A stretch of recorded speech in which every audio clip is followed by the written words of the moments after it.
જય ભવાના કેમ છો તમે બધા તમારા નવા વ્લોગમાં સ્વાગત છે। આજે આપણે જવાનું છે પ્રાણી સંગ્રહાલય। આ વિડીયો ખૂબ સ્પેશિયલ છે એટલે તમે છેલ્લે સુધી જોવાનું ભૂલતા નહીં।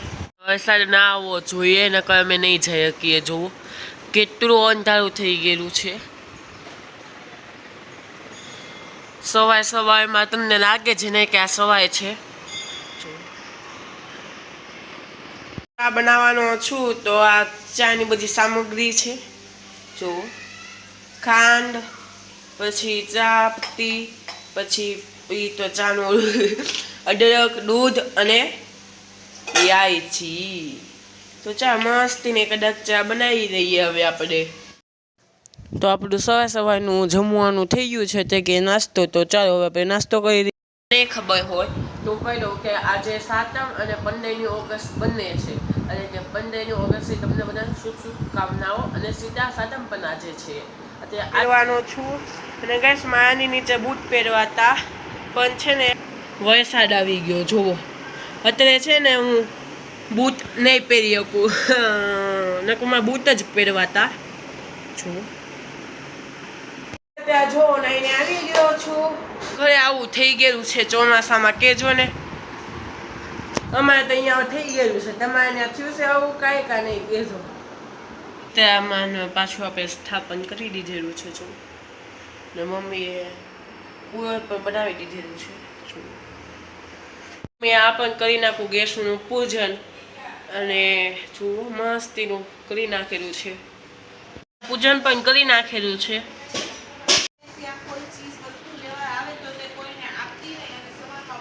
પછી અહીંયા સીધા 7મની વાર્તા કહેતા હતા થઈ ગયેલું છે। સુકી ભાજી થેપલા અને અહીંયા ઉપરથી ડીશ અને આ પૂરણ અને અહીંયા છાશ છે। તો ચાલો હવે આપણે જમી લઈએ। તો અત્યારે હું સૂઈને જાગી ગયો છું ને હવે આપણે જવાના છે પ્રાણી સંગ્રહાલય। આ કપડાં પહેરવાના છું કારણ કે હવે આપણે જઈએ છીએ ચોપાટી। એટલે થઈ ગયો છું અને હવે આપણે જઈએ છીએ બૂટ પહેરીને। તો ચાલો હવે આપણે જઈએ। વસ્તુ લઈ જવાની છે। જુઓ જુઓ રસ્તા પાછા એવા છે અને એવું જુઓ તે મસ્તીનું લાગે ને। મને છે ને આવથી વધારે છે ને મને અહીંયા બહુ મજા જોવો આમાં કલેજા છે ને બાંધે છે અને આપણે કાંઈ જવાનું થતું છે નહીં। બેથી બસ પાસે પહોંચી ગયા છીએ અને હવે આપણે ટિકિટ દેવાની છે।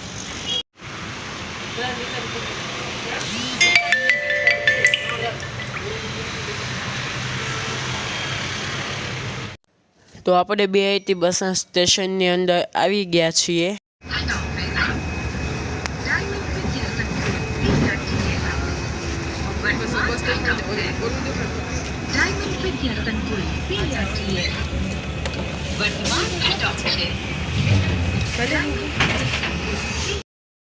તો ગાઈસ તમે જોયું કે આપણે હવે બેથી બસમાં બેસી ગયા। તેની સામે હતા અમે જોયા અને જો હવે અંદર જાય છે। ચાલો ચાલો ગાઈસ આ છે એનિમલ ઝૂ અને એ અંદર પણ ઘરી ગયા છે। ચાલો જોવો સામે રહ્યા સામે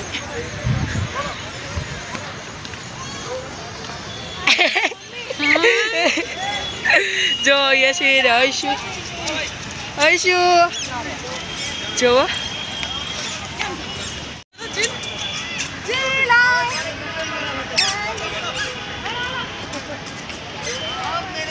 તો ચાલો હવે આપણે આવી ગયા છીએ। તો આપણે હવે અહીંયા ટિકિટ લેવા આવી ગયા છીએ। તો ચાલો હવે આપણે ટિકિટ દઈ દઈએ। મસ્તીનું હવે તો પ્રાણી સંગ્રહાલય થઈ ગયેલું છે। તો ગાઈસ જ્યારે હું ધોરણ 5માં ભણતો હતા સ્કૂલવાળા અમને અહીંયા લઈને આવેલા હતા અને ત્યારે તો આવું કાંઈ નહોતું બનાવ્યું અત્યારે બની ગયું। તો કેવું મસ્તીનું લાગે છે અત્યારે। હું ને હર્ષુ આગળ ચાલી જાય છીએ અને આંટી યશવી અને દીદી પાછળ ચાલે છે। હર્ષુ તું કેમ છો? ઉભો નથી રહેવાનું કીધું હાલવાનું સારા છે ઘણું હાલવાનું છે। તો ગાઈસ જો મમ્મીની આગળ ચાલે છે અને જુઓ તો ગાઈસ કેવું મસ્તીનું હરિયાળી છે। જોવો એવું લાગે છે કે અહીંયાની અંદર કાંઈ હશે બટ કશું નથી। કેવું કે પ્રાણીઓને કાંઈ ખવડાવવાનું નથી ને અહીંયા 2 રસ્તા આવેલા આ રસ્તેથી જાઓ ને આ રસ્તે પાછા બાઈ નીકળશું અને ઓલા રસ્તેથી પાછા બાઈ નીકળશું. તો જુઓ મને તો એવું લાગે છે કે હું જંગલમાં જ આવી ગયો છું. ક્યાં યશુ એવું લાગે છે કે નહીં? એકદમ જંગલ જ આવી ગયું છે. જો બેમાં છે. તમે એના વિડીયોમાં મને જોજો, મારા વિડીયોમાં એને જોજો. પેલું પ્રાણી તો જોઈ દીધું છે. યશવી તું જુઓ ગાઈસ વોક તો આજે ઘટી જ જશે મને એવું જ લાગે છે. હે યશવી તારા 5 કિલો ઘટશે? ના 5 કિલો તો નહીં ઘટે, 1 કિલો ઘટી જાય. મારા 5 કિલો ઘટી જાય તો હું કૂદવા માંડું. રેડી? તો ગાઈસ ફાઇનલી હવે મને કાંઈ દેખાય છે. અહીંયાથી કૂદી ગયો. તો ગાઈસ આ છે આપણું પેલું પ્રાણી અને આ છે જય બિહારી. મને આ બંને જેવું લાગે છે. તો ગાઈસ અત્યારે અહીંયા વાંદરાઓ છે જોજો. અને ગાઈસ તે પાણી પીવે છે. તો ફાઇનલી ગાઈસ આપણે ચાલતા ત્રીજું પ્રાણી જોવા પોગી ગયા છે અને ત્રીજું પ્રાણી છે આપણું શિયાળ. અને ગાઈસ મને આ શિયાળ કરતાં કૂતરો કેમ લાગે? હાલો આ મૂકીને દીધું ને કૂતરો.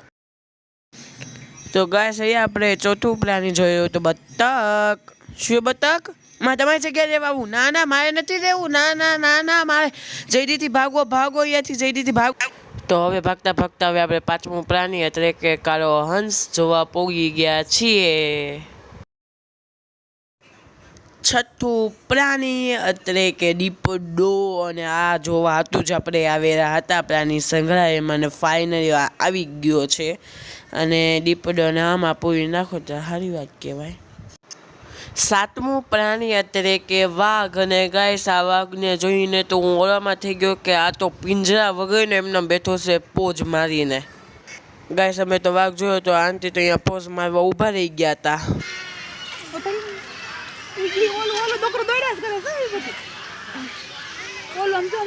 ગોળ ફરે છે. એક્સરસાઇઝ. ગાઈસ કોને ખબર વિષય છે ને આતા મારા કરે છે. ગોળ રાઉન્ડ જ ફર્યા કરે. જોઈ હવે બીજું શરૂ કરે. આપણું નવમું પ્રાણી એટલે કે રીંછ. અને ગાઈસ રીંછ જો અત્યારે એટલો ભૂખો તો ગમે એ કાંઈ જમવાનું રહે તો એ તો રહી દેતો જ હતો.